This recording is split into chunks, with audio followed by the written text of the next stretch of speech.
Thank you and welcome all again to my class.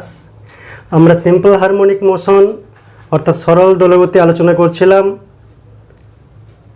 সরল দোলগতির theory আমরা সম্পূর্ণরূপে আলোচনা করেছি এবং নিউমেরিক্যাল প্রবলেমস বা গাণিতিক সমস্যার একটি পর্ব শেষ হয়েছে। আজকে নিউমেরিক্যাল প্রবলেমস বা গাণিতিক সমস্যা সমাধানের দ্বিতীয় পর্ব 14 নম্বর অঙ্ক থেকে আমরা শুরু করব। তো 14 নম্বর অঙ্ক কি রয়েছে? সরল দোলগতি সম্পন্ন কোনো কণার গতির সমীকরণ x = a sin omega t + phi হলে বস্তুর বেগ মানে বস্তু কণার বেগ ও ত্বরণের রাশিমালা নির্ণয় করো। বস্তুর ভর m হলে গতিশক্তির সর্বোচ্চ মান নির্ণয় করো। এখানে একটি সরল দোলগতির সমীকরণ রয়েছে x = a sin omega t + phi। এখান থেকে আমরা বেগ এবং ত্বরণের রাশিমালা নির্ণয় করব। তাহলে 14 নম্বর অঙ্কের অ্যান্সার করতে যাচ্ছি।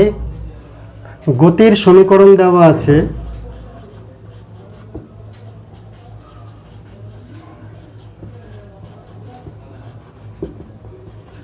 x বলতে সরণ সাম্যাবস্থান থেকে সরল দোলগতি সম্পন্ন কণার, a বলতে অ্যামপ্লিটিউড বা বিস্তার আমরা জানি, sin omega t + phi এটা হচ্ছে ফেজ, phi হচ্ছে ইনিশিয়াল ফেজ, এটা হচ্ছে টোটাল ফেজ।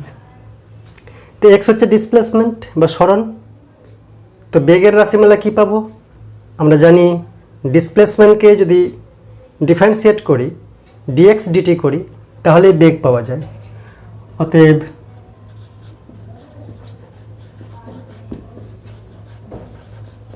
কণার বেগ v = dx by dt = d dt of a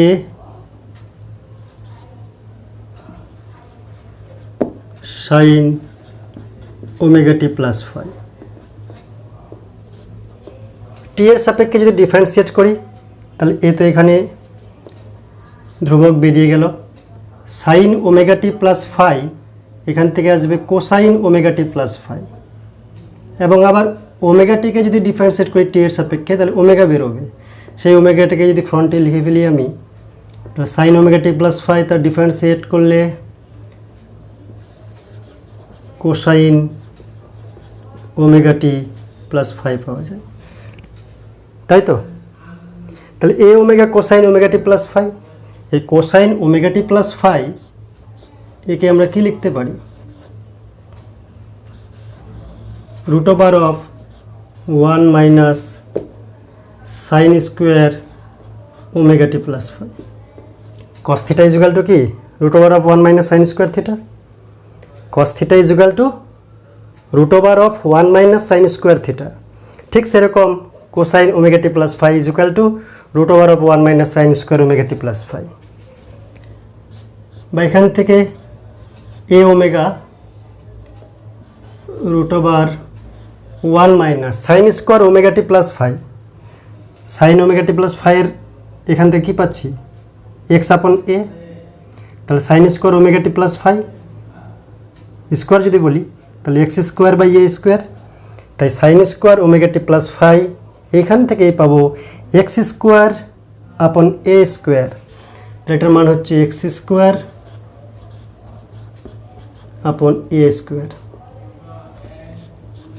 এবার যদি লসাগু করি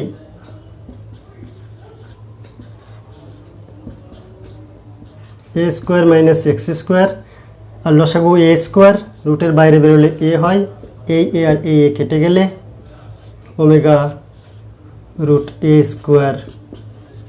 - x²। আমাদের পরিচিত একটি সমীকরণ v = omega √a² - x²। x বলতে সাম্য অবস্থান থেকে সরণের মান।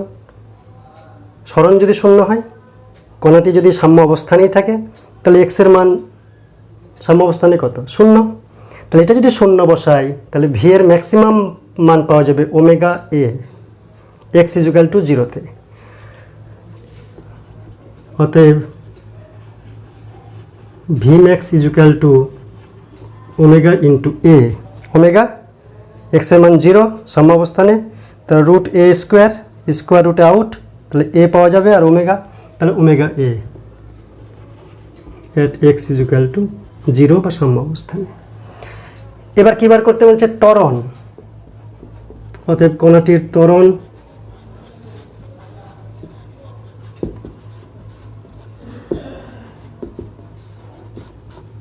ত্বরণ কী হবে? বেগের ডিফারেন্সিয়েশন করতে হবে, অর্থাৎ ডিভি বাই ডিটি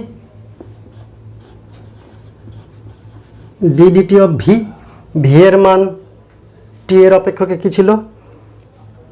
এই যেখানে ছিল ভি এর মান A omega cosine omega T plus phi, তাহলে ভি এর এই মানটি বসাবো যেহেতু টি সমন্বিত রয়েছে, A omega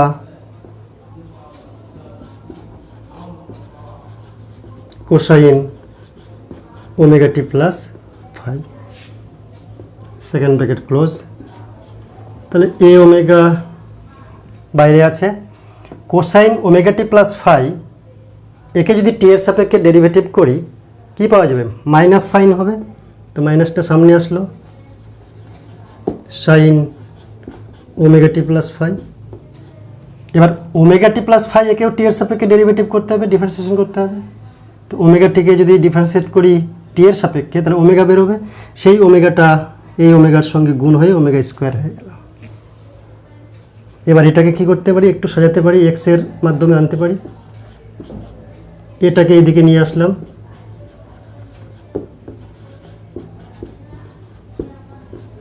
A sine omega T plus phi, A sine omega T plus phi equals to what? X সরণ। তাই A sine omega T plus ফাইয়ের পরিবর্তে আমরা এক্স লিখব, তাহলে এখান থেকে কী পাবো? Minus omega square X. তাহলে ত্বরণের রাশিমালা minus omega square X. Minus বলতে সরণের বিপরীতে, অর্থাৎ সাম্য অবস্থানের অভিমুখে হচ্ছে ত্বরণ বা প্রত্যানয়ক বল, তাই নেগেটিভ চিহ্ন রয়েছে। সর্বোচ্চ ত্বরণ কত? যখন এক্সের মান সর্বোচ্চ। এক্সের মান সর্বোচ্চ মানে কি?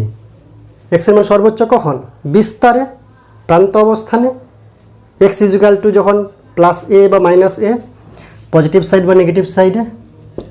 অতএব বলতে পারি এম এক্স এর যদি মড নিই তাহলে হচ্ছে ওমেগা স্কোয়ার এ যখন X equal to plus or minus amplitude. আর কি বার করতে বলেছি? গতিশক্তির সর্বোচ্চ মান নির্ণয় করো যদি বস্তুকণার ভর এম হয়।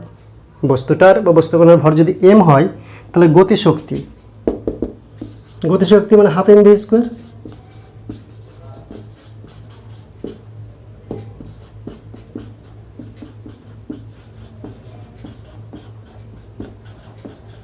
ভি বলতে সর্বোচ্চ বলেছে নাকি? সর্বোচ্চ তার মানে ভি ম্যাক্স, ভি ম্যাক্সের স্কোয়ার নিতে হবে। সর্বোচ্চ যদি যেহেতু বলেছে, অতএব সর্বোচ্চ তার মানে ভি ম্যাক্স। ভি ম্যাক্স মানে হচ্ছে ওমেগা এ, তার স্কোয়ার বলতে ওমেগা স্কোয়ার এ স্কোয়ার। তাহলে সর্বোচ্চ গতিশক্তি কণাটির হচ্ছে হাফ এম ওমেগা স্কোয়ার এ স্কোয়ার। নেক্সট 15 নম্বর অঙ্ক। স্টিলের একটি স্প্রিংয়ের স্বাভাবিক দৈর্ঘ্য 8 সেন্টিমিটার, একটি ওজন চাপানোর জন্য তার দৈর্ঘ্য বেড়ে হলো 14 সেন্টিমিটার। 8 সেন্টিমিটার ছিল স্বাভাবিক অবস্থায় স্প্রিংয়ের দৈর্ঘ্য, আর ওজন চাপানোর জন্য 14 সেন্টিমিটার। ওজনটিকে উলম্ব তলে অল্প স্থানচ্যুত করলে যে কম্পনের সৃষ্টি হয় তার পর্যায়কাল কত? স্প্রিংয়ের মাস স্প্রিং সিস্টেম, তার টাইম পিরিয়ড আমাদের নির্ণয় করতে হবে। 15 নম্বর অঙ্ক। তো ধরলাম ওজন চাপানো হলো মানে কি? একটা ভর নিচে ঝোলানো হয়েছে, মনে করলাম এম ভর ঝোলানোর জন্য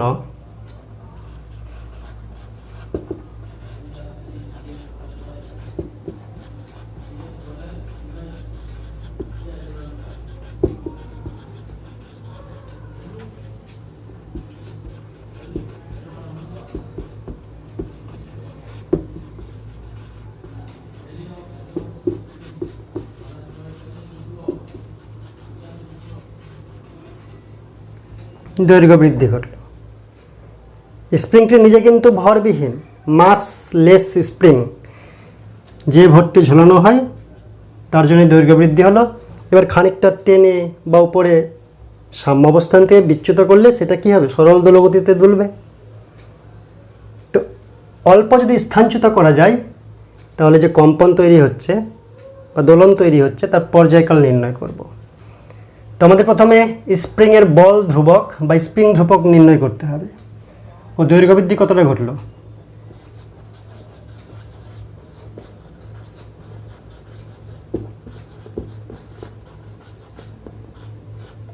ছিল 8 সেমি, হলো 14 সেমি। তো 14 মাইনাস 8, এত সেমি দৈর্ঘ্য বৃদ্ধি হলো, অর্থাৎ 6 সেমি, তাই তো? তাহলে 6 সেমি দৈর্ঘ্য বৃদ্ধি হলো কার জন্য, এম ভরের জন্য। এম ভরের ওজন কত, এমজি। তাহলে এমজি বল প্রয়োগ করাই 6 সেমি দৈর্ঘ্য বৃদ্ধি হলো। তাহলে 1 সেমির জন্য কতটা, 1 সেমি দৈর্ঘ্য বৃদ্ধির জন্য কতটা বল প্রয়োগ করা দরকার, দ্যাট ইজ স্প্রিং কনস্ট্যান্ট। অতএব স্প্রিংয়ের বল ধ্রুবক কি, আমরা জানি যে স্প্রিংয়ের বল ধ্রুবক কে দিয়ে চিহ্নিত করা হয়, তাই তো? স্প্রিংয়ের বল ধ্রুবক কে ইজুকাল টু কাকে বলা হয়, একক দৈর্ঘ্য বৃদ্ধির জন্য প্রযুক্ত বল।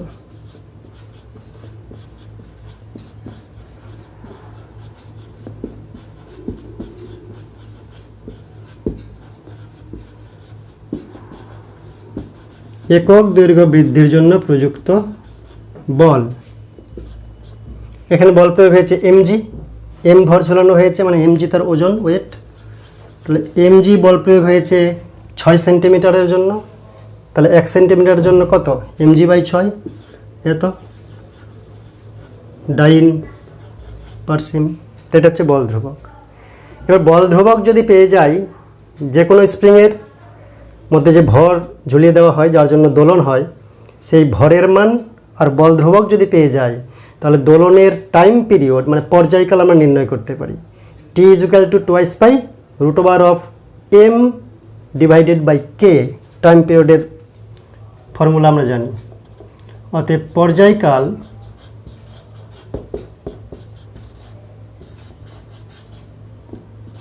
টি equal to 2 pi root over M by K. M এর মান নাই, আমরা তো এম ধরেই নিয়েছি, তো এম এর জায়গায় এমই থাকবে।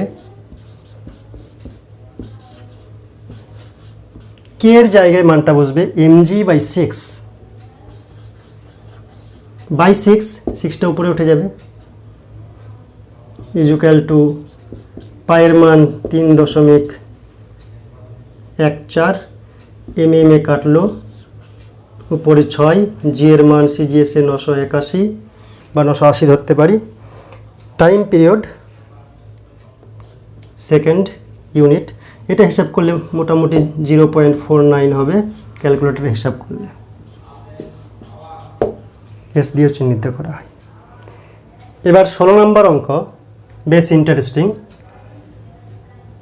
K1 এবং K2 বল ধ্রুবক বিশিষ্ট দুটি ভরহীন পৃথক স্প্রিংয়ের নিচ থেকে সমান ভরের দুটি বস্তু ঝুলিয়ে দিয়ে যে উলম্ব দোলন তৈরি হয় তাদের সর্বোচ্চ গতিবেগ সমান হলে তাদের দোলনের বিস্তারের অনুপাত কত। দুটি ভিন্ন স্প্রিং রয়েছে, এখানে একটি, এখানে একটি। এই স্প্রিংয়ের নিচে এম ভরের একটি বস্তু ঝুলিয়ে দেওয়া হলো,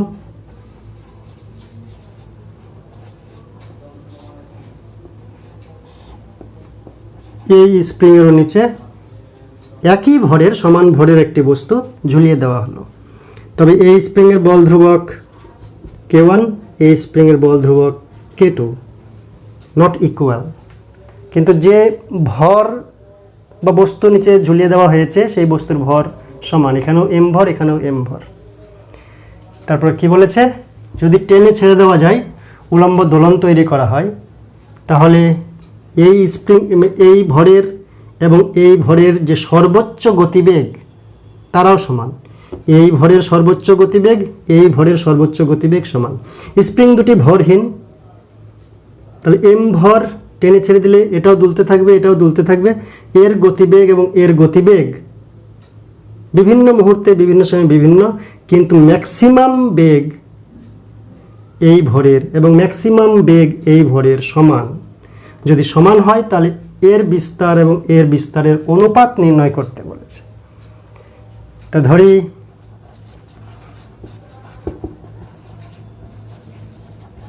এম ভরের দুটি বস্তু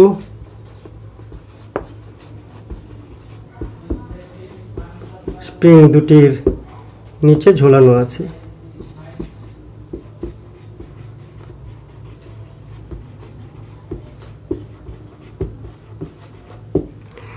ধরি এম ভরের দুটি বস্তু স্প্রিং দুটির নিচে ঝোলানো আছে। এরও নিচে এম, এরও নিচে এম ভরের দুটি বস্তু মানে সমান। কি বার করতে বলেছে? A1 এবং A2। ধরি প্রথম ও দ্বিতীয়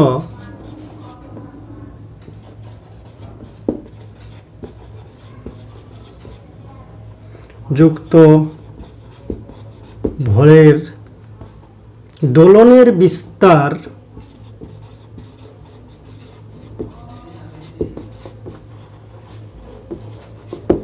এর দোলন আর এর দোলনের বিস্তার, এর বিস্তার A1, এর বিস্তার A2 ধরি প্রথম ও দ্বিতীয় স্প্রিংয়ে যুক্ত ভরের দোলনের বিস্তার A1 এবং A2 যথাক্রমে। জায়গায় নেই লিখলাম না, তোমরা লিখে নেবে পারলে। ধরি প্রথম ও দ্বিতীয় স্প্রিংয়ে যুক্ত ভরের দোলনের বিস্তার A1 এবং A2। দুটার গতিবেগ, সর্বোচ্চ গতিবেগ সমান বলেছে। প্রশ্নানুযায়ী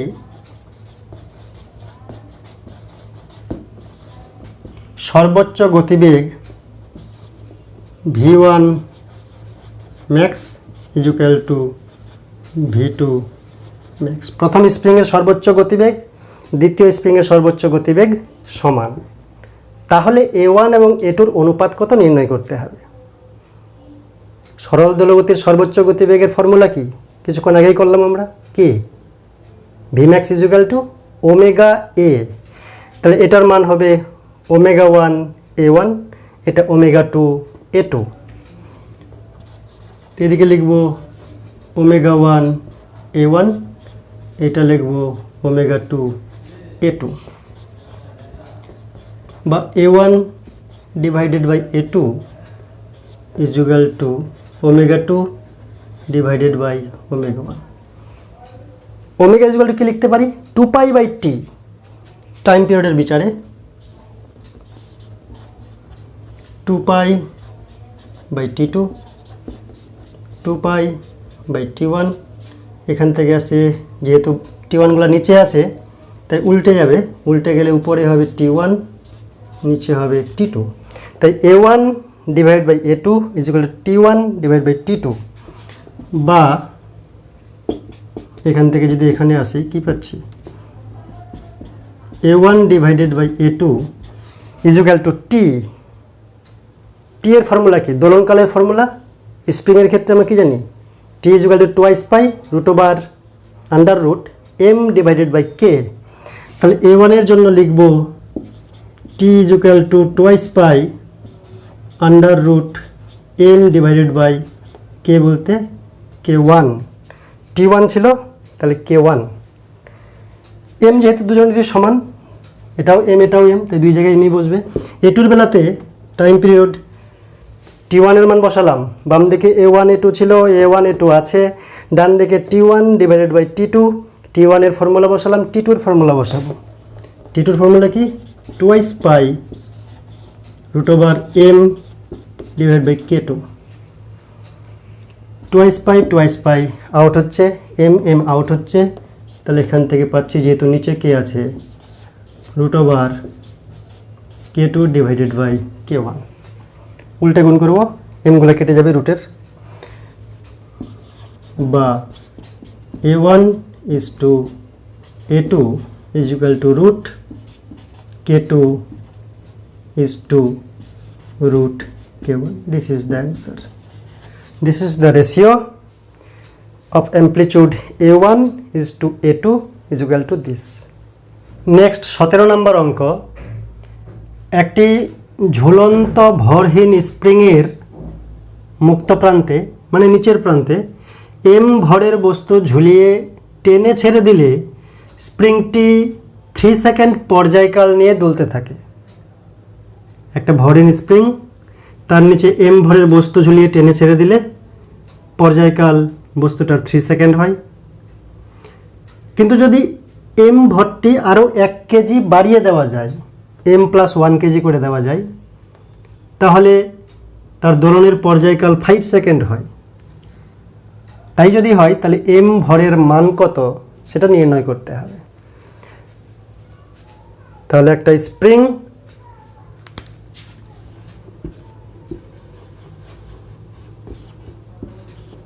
যখন m ভর ঝুলানো ছিল বল ধ্রুবককে, তখন তার টাইম পিরিয়ড ছিল 3 সেকেন্ড। কিন্তু এই স্প্রিংটাতেই যখন নিচের mটা বেড়ে m+1 হয়ে গেল, একই স্প্রিং তাই বল ধ্রুবক একই থাকবে, শুধু টিটা পাল্টে গেল এই ভর বৃদ্ধির জন্য কত 5 সেকেন্ড। তাহলে m এর মান কত? তাহলে m is equal two what? তাহলে স্প্রিংয়ের বল ধ্রুবক একটি স্প্রিংয়ের জন্য সর্বদাই স্থির কনস্ট্যান্ট, সেটা কে ধরে নিব, যেহেতু টাইম পিরিয়ডে কে রয়েছে, t is equal to 2π√m divided by K. তাই স্প্রিংটির বল ধ্রুবক কে এটা ধরে নেব, লিখব ধরি স্প্রিংটির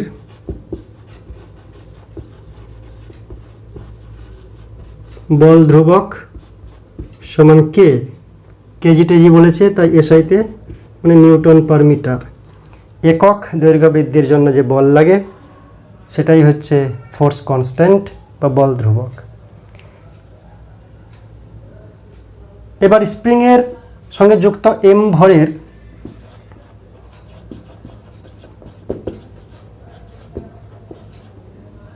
স্প্রিংয়ে যুক্ত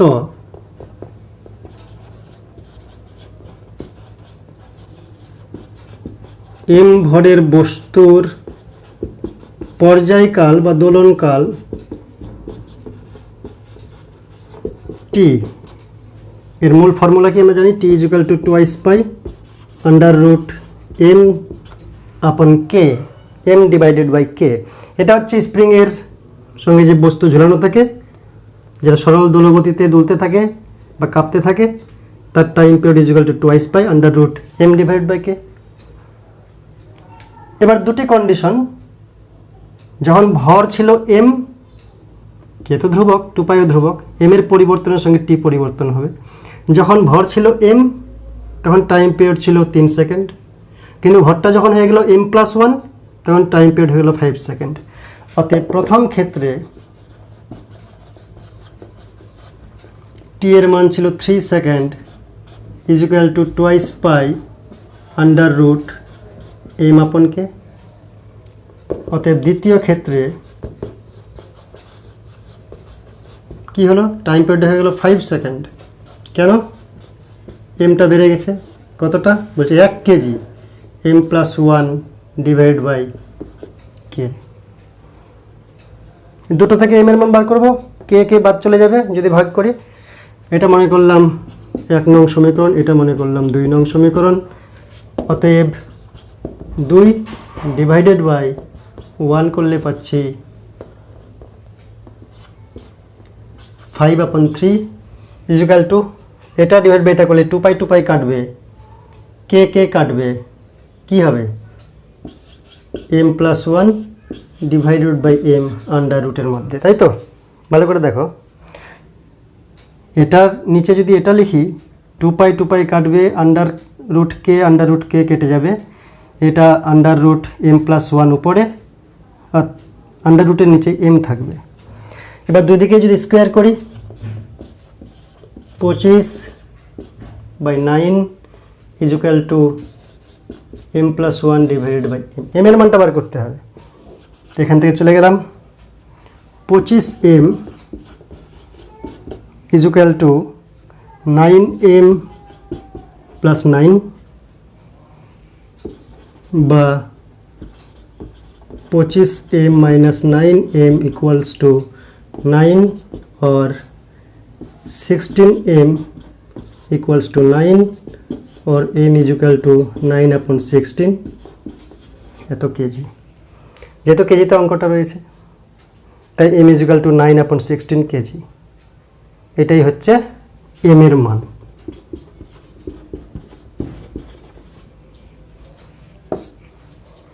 এবার 18 নম্বর অঙ্ক, সরল দোলকের চন্দ্রপৃষ্ঠে একটি সরল দোলকের দৈর্ঘ্য কত হবে যদি তার পর্যায়কাল পৃথিবী পৃষ্ঠে এল দৈর্ঘ্যের সরল দোলকের পর্যায়কালের সমান হয়। পৃথিবী পৃষ্ঠে একটি এল দৈর্ঘ্যের সরল দোলক, তার পর্যায়কাল যত, চন্দ্রপৃষ্ঠে একটি সরল দোলকের পর্যায়কাল তত। তাহলে পৃথিবীতে দৈর্ঘ্য যদি এল হয় সরল দোলকের, চন্দ্রপৃষ্ঠে কত হবে সেটি নির্ণয় করতে হবে। পৃথিবীর ভর চন্দ্রের ভরের 80 গুণ এবং পৃথিবীর ব্যাসার্ধ চন্দ্রের ব্যাসার্ধের 4 গুণ। সরল দোলকের পর্যায়কালের ফর্মুলা কি? t = 2π√L/g। আশা করি আমরা প্রত্যেকেই জানি t = 2π√L/g। L বলতে কার্যকর দৈর্ঘ্য। সরল দোলকের ববের ভরকেন্দ্র থেকে আলম্বন বিন্দু পর্যন্ত যে দৈর্ঘ্য সেটি হচ্ছে এল। তো আমরা 18 নম্বর অঙ্কটি করব। Not so hard, it's also easy. কীভাবে দেখো, পৃথিবীর ভর চন্দ্রের ভরের 80 গুণ। কি লাগছে? জি লাগবে, এল লাগবে। ধরি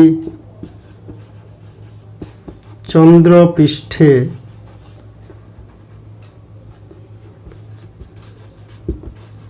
সরল দোলকের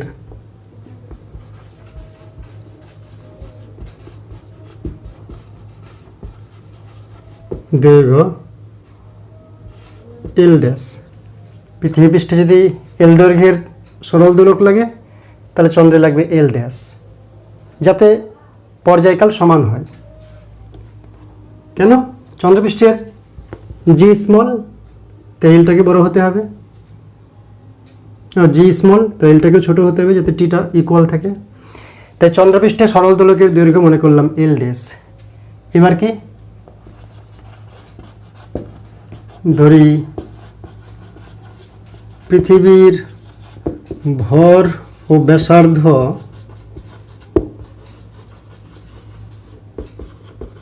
যথাক্রমে পৃথিবী আর্থ, তাই ME এবং RE, এবং চন্দ্রের ভর ও ব্যাসার্ধ যথাক্রমে, চন্দ্র বলতে মুন, তাই M সাফিক্সে M এবং R সাফিক্সে M।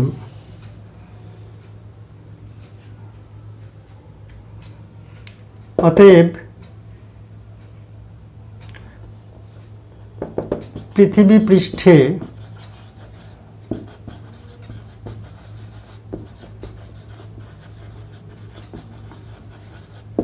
অভিকর্ষজ ত্বরণ G ইজুকাল টু কত? আমরা জানি GM পৃথিবীতে GME/RE²। GME/RE²। গ্র্যাভিটেশনাল চ্যাপ্টারে আমরা ডিটেলস আলোচনা করেছি। অত্যন্ত সোজা, বস্তুটার ভর mg আর মাধ্যাকর্ষণ শক্তি GMM/RE²। দুই দিক থেকে স্মল m আউট হয়ে যাবে, তাহলে G = GME/RE², তাই তো? আর চন্দ্রপৃষ্ঠে অভিকর্ষজ ত্বরণ মনে করলাম G ড্যাশ = GMM/RM²। অতএব জি আপন জি ড্যাশ দুটাকে যদি ভাগ করি তাহলে কি পাচ্ছি, জি বলতে M E by R E square into G ড্যাশটা উল্টে যাবে, তাহলে R M square by M M is equal to M E by M M R M by R E তার হোল স্কোয়ার। এবার এখানে কি দেওয়া আছে, পৃথিবীর ভর চন্দ্রের ভরের 80 গুণ, পৃথিবীর ভর চন্দ্রের ভরের 80 গুণ, অর্থাৎ এখান থেকে লেখা যায় M of earth by M of moon is equal to 80, M E মানে 80 ইন্টু এম এম, পৃথিবীর ভর চন্দ্রের ভরের 80 গুণ, তা 80 গুণ চন্দ্রের ভর, এবং R E by R M is equal to 4। তাই তো, এবার আমরা বার করব টাইম পিরিয়ড, পর্যায়কালের সমান টাইম পিরিয়ড। অতএব T dash is equal to টি, মনে করলাম চন্দ্রপৃষ্ঠে সরল দোলকের টাইম পিরিয়ড হচ্ছে টি ড্যাশ, আর পৃথিবী পৃষ্ঠে সরল দোলকের টাইম পিরিয়ড হচ্ছে টি, দুটোই সমান। তাহলে এখান থেকে কি লিখতে পারি, T dash 2 pi root over L dash by G dash is equal to 2 pi root over L divide by G. পৃথিবীর ক্ষেত্রে ড্যাশ দিলাম না, চন্দ্রের ক্ষেত্রে ড্যাশ দিয়ে চিহ্নিত করলাম। কী বার করতে হবে, এল ড্যাশ, এটা বার করতে হবে। পৃথিবী পৃষ্ঠের দৈর্ঘ্য যদি হয় সরল দোলকের এল, তাহলে ওই টাইম পিরিয়ড বজায় রাখতে গেলে সরল দোলকের দৈর্ঘ্য চন্দ্রপৃষ্ঠে কী হতে হবে, মনে করলাম এল ড্যাশ, তো এল ড্যাশের মান বার করবো 2 পাই দুই দিক থেকে বাদ, বা এখান থেকে L dash by L under root is equal to under root G dash by G. Under রুটগুলো রেখে লাভ কি আর, দুদিকে আন্ডার রুট আউট, তাহলে L dash by L is equal to G dash by G, G dash by G এর মান বসালেই হয়ে যাবে। তাই এখান থেকে যদি এখানে চলে আসি, L dash by L is equal to G dash by G বলতে M E by M, M E by M মানে 80, এম ই বাই এম একটু না বসিয়ে এত স্টেপ জাম্প করলে হবে না, এটা লিখি M E by M into R M by R E, এবার মান বসাই, এটা 80, M E by M M 80, R M by R ই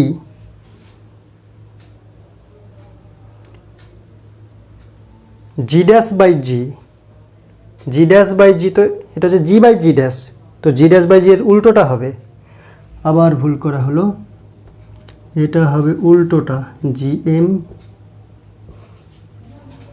এখানে জি বাই জি ড্যাশ আছে, জি বাই জি ড্যাশ, এখানে জি ড্যাশ বাই জি, তো জি ড্যাশ বাই জি মানে কি এটার উল্টোটা, তাহলে M M by M E উপরে আর ই হবে নিচে আর এম, তার মানে এটা হচ্ছে 1/80, আর এটা হচ্ছে 4 স্কোয়ার মানে 4 গুণন 4, 4 4 16, 16 পাচ্ছে 80, তাই L dash is equal to 1/5 into L. তাহলে এটাই হচ্ছে উত্তর। চন্দ্রপৃষ্ঠে সরল দোলকের দৈর্ঘ্য কত হবে, পৃথিবী পৃষ্ঠে যা দৈর্ঘ্য তার 1/5, পৃথিবী পৃষ্ঠে যা দৈর্ঘ্য তার 1/5। তো মূলত আমরা জানি T is equal to 2 pi root over L by G, পৃথিবী পৃষ্ঠে যদি এল হয় দৈর্ঘ্য, চন্দ্রপৃষ্ঠে মনে করলাম এল ড্যাশ, এবার জি আছে, পৃথিবীতে জি আর চন্দ্রে জি সমান না, তাই দুটো জিকে বার করতে গেলে এই ভর আর ব্যাসার্ধ লাগবে, তাই ভর এবং ব্যাসার্ধের অনুপাত দেওয়া আছে, সেখান থেকে এরকম একটা ফর্মুলা নিয়ে আসবো। আর টাইম পিরিয়ড চন্দ্রে সরল দোলকের টাইম পিরিয়ড আর পৃথিবী পৃষ্ঠে সরল দোলকের টাইম পিরিয়ড সমান বলেছে, সমান থেকে এটা পেলাম, এখান থেকে এইভাবে বার করতে পারি। নেক্সট 19 নম্বর অঙ্কটি অত্যন্ত সোজা, 1.8 সেকেন্ড এবং 2 সেকেন্ড পর্যায়কাল বিশিষ্ট দুটি সরল দোলক রয়েছে, তাদেরকে একসঙ্গে দোলানো হলে কত সেকেন্ড পরে দ্রুততর দোলকটি অপরটির চাইতে একটি বেশি পূর্ণ দোলন সম্পন্ন করবে, আর ওই সময়ে দ্রুততর দোলকটি কতগুলি পূর্ণ দোলন সম্পন্ন করবে। দ্রুততর দোলক তাড়াতাড়ি দুলছে, যেটা তাড়াতাড়ি দুলছে মানে কি টাইম পিরিয়ড কম, তার মানে 1.8 সেকেন্ড যা টাইম পিরিয়ড পর্যায়কাল, এই দোলকটি হচ্ছে দ্রুততর। তো কত সেকেন্ড পরে এই দোলকটি একটি বেশি পূর্ণ দোলন সম্পন্ন করবে যদি একসঙ্গে দুলিয়ে দেওয়া যায়। তো ধরি টি সেকেন্ড পরে দ্রুততর দোলকটি অপরটির চাইতে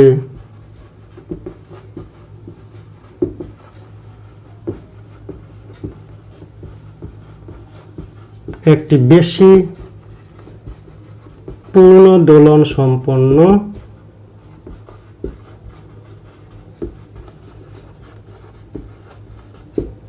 করবে। ধরি টি সেকেন্ড পরে দ্রুততর দোলকটি অপর দোলকটির চাইতে একটি বেশি পূর্ণ দোলন সম্পন্ন করবে। অতএব দ্রুততর দোলকটির পূর্ণ দোলন সংখ্যা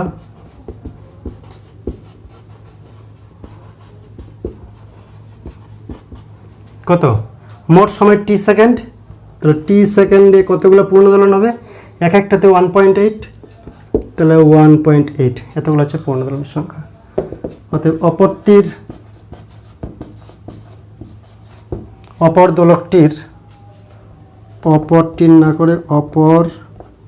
দোলকটির পূর্ণ দোলন সংখ্যা ইজুকাল টু কী হবে?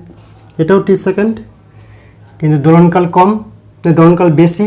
দোলনকাল বেশি মানে কি ধীরে ধীরে দুলছে, তার মানে পূর্ণ দোলন কম হবে। কয়টি কম? একটি কম প্রশ্ন অনুযায়ী এটা। অতএব প্রশ্ন অনুসারে কি লিখতে পারি? এই সংখ্যাটা বেশি, ডিনোমিনেটর ছোট যেহেতু, তাহলে T divide by 1.8 minus T divide by 2 is equal to 1। একটি পূর্ণ দোলন, এখানে একটা দোলন বেশি আছে পূর্ণ দোলন, তো বিয়োগ করলে 1.8 into 2t minus 1.8t equal to 1, বা 0.2t equal to 1.8 into 2। Just সরল করছি আর কিচ্ছু না। t equal to 1.8 into 2 divide by 0.2, point উঠে গেল, 2 দিয়ে কাটলো, তাহলে t equal to 18 second. t equal to 18 second. তো অতএব 18 সেকেন্ড পরে দ্রুততর দোলকটি অপরটির চাইতে একটি পূর্ণ দোলন বেশি সম্পন্ন করবে। এবার কি বলছে? দ্রুততর দোলকটি 18 সেকেন্ডে কয়টি পূর্ণ দোলন সম্পন্ন করবে, এবং দ্রুততর দোলকটির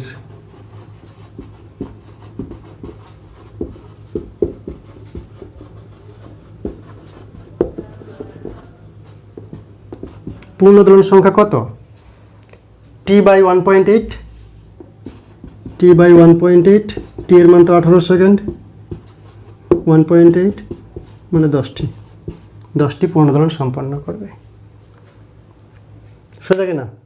নেক্সট 20 নম্বর, একটি সরল দোলকের দৈর্ঘ্য 2% বৃদ্ধি পেলে তার পর্যায়কাল কত পার্সেন্ট বৃদ্ধি পাবে? আমরা জানি T equal to 2 pi root over L by G. তো এল যদি 2% বৃদ্ধি পায় তাহলে টি কত পার্সেন্ট বৃদ্ধি পাবে? অ্যাজ ইউজুয়াল সরল নিয়মে করতে পারি। সরল নিয়মে একটু বড় হবে, জটিল হবে, এটাকে আমরা এরর অ্যানালিসিস মেথডে অনেক ছোট করে সহজে মান নির্ণয় করতে পারি।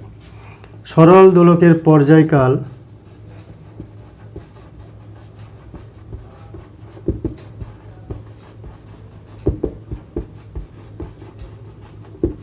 t equal to 2 pi root over L by G বা T is equal to twice pi L upon G তার আন্ডার রুট, পাওয়ারে হাফ। অতএব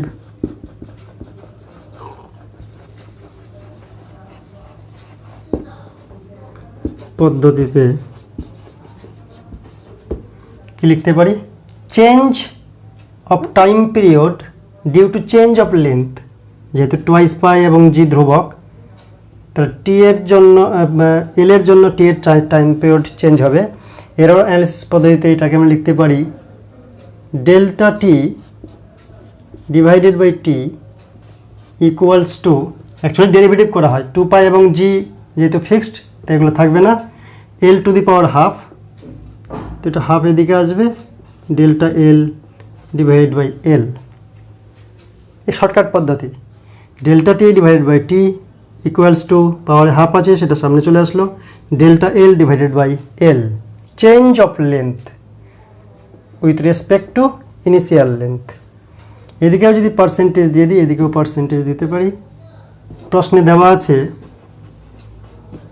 প্রদত্ত ডেল্টা এল বাই এল এর পার্সেন্টেজ দেওয়া আছে কত পার্সেন্ট, 2%। তাহলে আমরা ডেল্টা টি বাই টি এর মানটা যদি বার করি তাহলে হাফ ইন্টু 2 এত পার্সেন্ট বা delta T by T is equal to 1%। তাহলে 1% টাইম পিরিয়ড চেঞ্জ হবে, বাড়বে না কমবে, হ্রাস পাবে না বৃদ্ধি পাবে। যেহেতু এল এর সঙ্গে এল এর বর্গমূলের সঙ্গে সমানুপাতিক, এখানে লিখতে পারি দৈর্ঘ্য বৃদ্ধি পেলে, সরল দোলকের দৈর্ঘ্য বৃদ্ধি পেলে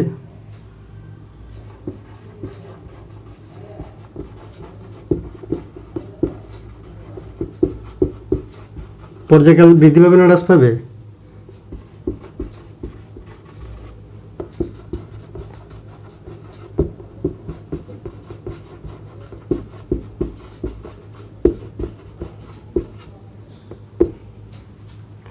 সরল দোলকের দৈর্ঘ্য যদি বৃদ্ধি পায় তাহলে পর্যায়কালটাও বৃদ্ধি পাবে।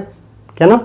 সরল সম্পর্ক, দৈর্ঘ্যের বর্গমূলের সঙ্গে পর্যায়কালের সরল সম্পর্ক, সরল সম্পর্ক মানে এটা বৃদ্ধি পেলে এটাও বৃদ্ধি পাবে, তাই দৈর্ঘ্য বৃদ্ধি পেলে পর্যায়কাল বৃদ্ধি পাবে।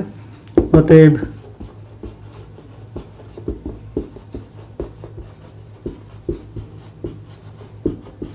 পর্যায়কাল বৃদ্ধি পাবে কত, 1%।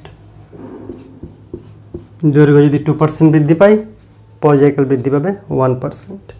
অথবা অঙ্কটিকে আমরা অন্যভাবেও করতে পারি, অ্যাজ ইউজুয়াল নিয়ম বলতে 2% দৈর্ঘ্য বৃদ্ধি পেয়েছে, তার মানে পরিবর্তিত দৈর্ঘ্য L dash is equal to L plus L এর 2%, এল যদি কমন নিই তাহলে 1.02 এল, এল যদি প্রাথমিক দৈর্ঘ্য হয়, তাহলে টাইম পিরিয়ড কী হবে, টাইম পিরিয়ড আমরা জানি T is equal to root over of L, T is equal to T proportional to, এই ফর্মুলা থেকে পাওয়া যাচ্ছে এগুলো ধ্রুবক যেহেতু, তাহলে টি এর সঙ্গে এল এর কী সম্পর্ক, T proportional to root L. তো অতএব T dash by root L, T by root L is equal to T dash by root L dash, ধ্রুবক actually, T proportional to root L মানে কি, T by root L is equal to ধ্রুবক। তাহলে T by root L আর T dash by root L dash, মানে এটা প্রাথমিক T প্রাথমিক দৈর্ঘ্য, এটা পরিবর্তিত টি ড্যাশ পরিবর্তিত টাইম পিরিয়ড পরিবর্তিত দৈর্ঘ্যের জন্য। তো এখানে যদি এল ড্যাশের মান বসাই কত, এটা, তাহলে এখান থেকে লিখতে পারি T dash by T is equal T dash by T is equal to root over of L dash by L. L ড্যাশের মান কত, যদি 2% বৃদ্ধি পায় এল ড্যাশের মান হয়ে যাবে 1.02 এল, এল যদি প্রাথমিক হয় তাহলে 1.02 এল, এল এলে কাটছে তাহলে T dash is equal to 1.01, এটা যদি বর্গমূল করি প্রায় এটা হবে টি, বা কি লিখতে পারি বৃদ্ধি কতটা টি ড্যাশ এটা, তাহলে অতএব বৃদ্ধি টি ড্যাশ হচ্ছে পরিবর্তিত টাইম পিরিয়ড, কতটা বৃদ্ধি পেল, তাহলে T dash minus T, T dash minus T যদি করি T dash minus T is equal to 1.01 T minus T is equal to 0.01 T, এটা হচ্ছে বৃদ্ধি, এটা পরিবর্তিত পর্যায়কাল, এটা পর্যায়কালের বৃদ্ধি, তো পর্যায়কালের বৃদ্ধি কতটা 0.01, এটা মানে হচ্ছে 10% অফ টি, তো ওখানে 10% কেন 1%, 0.01 বলতে 1% অফ টি, তো এভাবে আনা যায়। এটাকে একটু গুছিয়ে করলে বেশি সুন্দর লাগবে, তবে শর্টকাট এভাবে করতে পারি আমরা এরর অ্যানালিসিস মেথডের মাধ্যমে। যাই হোক, অনেক রাত হয়েছে, লাস্ট 3টি অঙ্ক। প্রথমে 21 নম্বর, অত্যন্ত সহজ। সাম্যাবস্থান থেকে কি পরিমাণ সরণ হলে সরল দোলগতি সম্পন্ন কণার বা বস্তু কণার গতিশক্তি এবং স্থিতিশক্তি সমান। মনে করলাম সাম্যাবস্থান থেকে এক্স সরণ হলে গতিশক্তি ½ m² into a² minus x², স্থিতিশক্তি ½ m² x²। গতিশক্তি এবং স্থিতিশক্তির ফর্মুলা, এক্স যদি সরণ হয় সাম্যাবস্থান থেকে, দুটি সমান হবে বলছে, দুটিকে সমান করব, এক্স এর মান নির্ণয় করব, সেটি হচ্ছে উত্তর। তো অত্যন্ত সোজা, দুটি সাম্যাবস্থান থেকে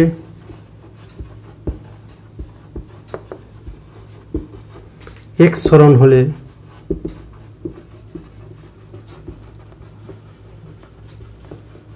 গতিশক্তি ও স্থিতিশক্তি সমান সরল দোলগতি সম্পন্ন বস্তু কণার।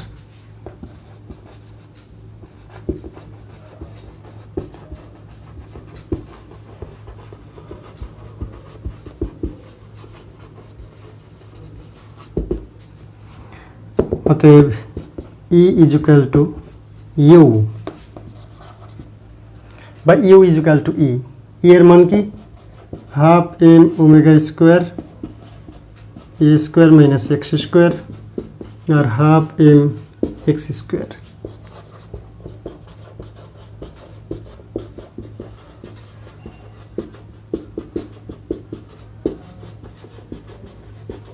এটাকে এদিকে নিয়ে প্রথমে বাম পক্ষকে ডান পক্ষ আর ডানকে বাম দিকে নিয়ে আসলাম।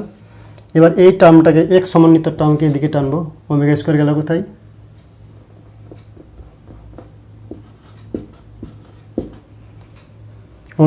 mω² কে k² বলা যায়, কে বলা যায়, তাহলে ½ k a² minus x², ½ k x², কে বলতে mω²।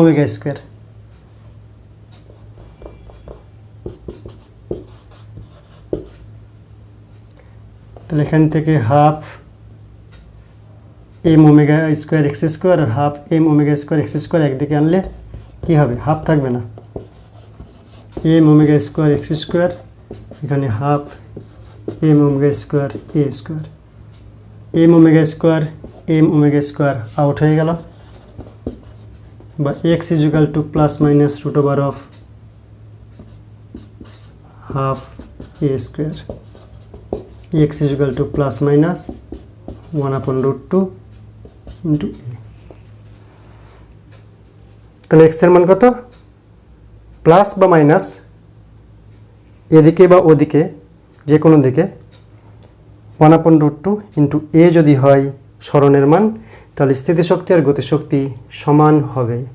স্থিতিশক্তির ফর্মুলা, গতিশক্তির ফর্মুলা এটাও বলা যায়, এটাকে কে দেওয়া যায় ½ k, এটাও দেওয়া যায় ½ k x², কে বলতে mω²। তো আমরা এখানে mω² লিখেছি, কে আনছি না, কে দিয়েও করা যায়, কে বলতে mω², তাই তো। এটা হচ্ছে উত্তর। নেক্সট একটি কনসেপচুয়াল প্রবলেম রয়েছে।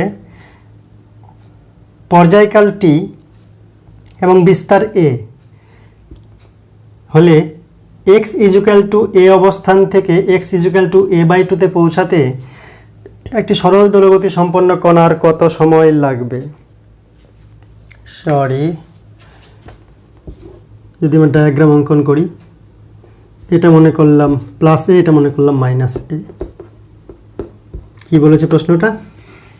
এক্স ইজুক্যাল টু এ অবস্থান থেকে, এটা হচ্ছে প্লাস এ, এটা হচ্ছে মাইনাস এ, এই অবস্থান থেকে X equal to A by two, এটা এ বিস্তার, তো এ বাই টু বলতে এই জায়গাটাই, এখান থেকে এই জায়গায় পৌঁছাতে কত, অর্থাৎ মূলবিন্দু থেকে যাত্রা শুরু করছে না, সরি সাম্য অবস্থান থেকে যাত্রা শুরু করছে না, টার্মিনাল পয়েন্ট থেকে প্রান্ত অবস্থান থেকে যাত্রা শুরু করছে, অর্থাৎ যখন T equal to 0 X equal to A, এই অবস্থানে রয়েছে।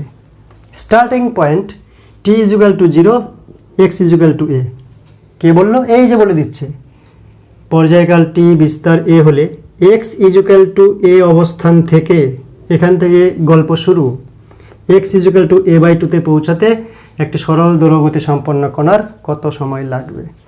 এখান থেকে এখানে আসতে কত সময় লাগবে? মনে আছে কিনা জানি না। সাম্য অবস্থান থেকে যদি যাত্রা শুরু করে তাহলে সাইন দিয়ে সরল দোলগতির সমীকরণ তৈরি হয়, এদিকে যাচ্ছে তো সাইন প্লাস চিহ্ন দিয়ে, এদিকে যদি আসে তাহলে মাইনাস সাইন দিয়ে, আর প্রান্ত অবস্থান, ডান দিকের প্রান্ত অবস্থান থেকে যাত্রা শুরু করলে সরল দোলগতির সম্পর্ক কোসাইন দিয়ে, কস দিয়ে, আর বাম দিকে এখান থেকে শুরু করলে এই প্রান্ত অবস্থান থেকে মাইনাস কস দিয়ে। তো ডান দিক থেকে শুরু করছে তাই প্লাস কস দিয়ে শুরু করতে হবে সরল দোলগতির সমীকরণ। তাহলে এ বাই টুতে টি ইজুক্যাল টু কত, এটা বার করতে হবে। এক্ষেত্রে সরল দোলগতির সমীকরণ X equal to A cos omega টি,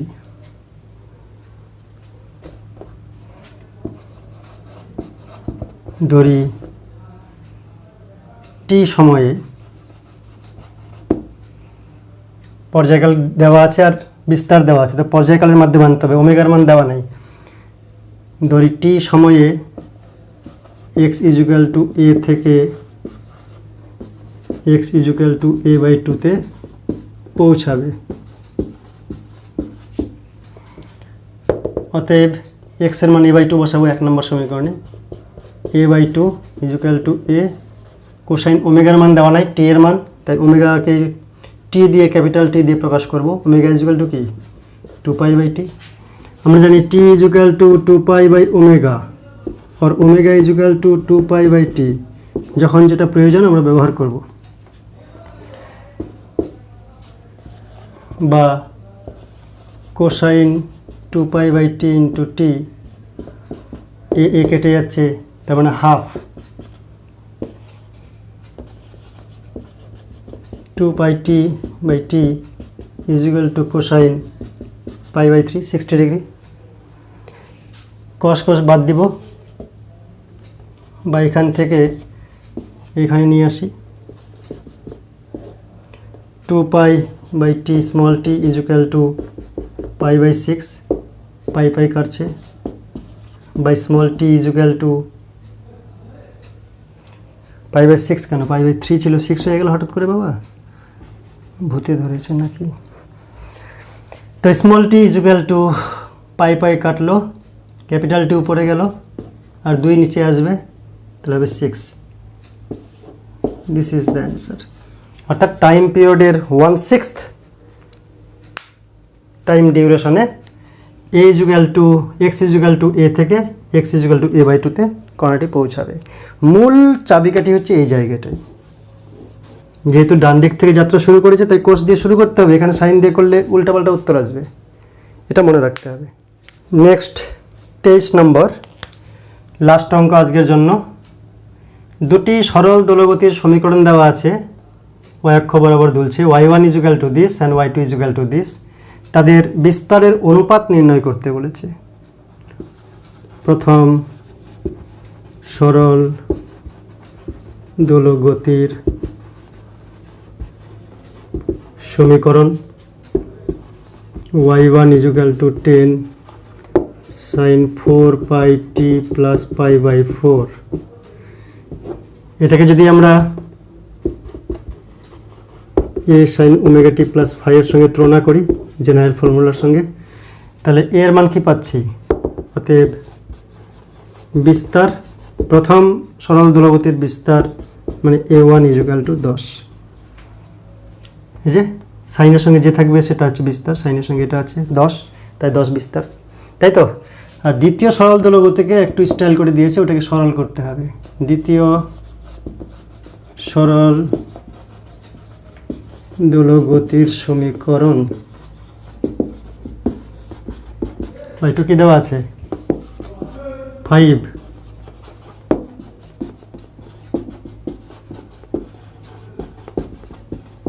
এটা দেওয়া আছে। এটাকে আমরা এভাবে লিখতে পারি, এরকম ফর্মুলা সমীকরণ আনার জন্য 5 into 2, 2 দিয়ে গুণ করলাম, ভিতরে তাহলে হাফ হয়ে গেল, √3/2 হয়ে গেল,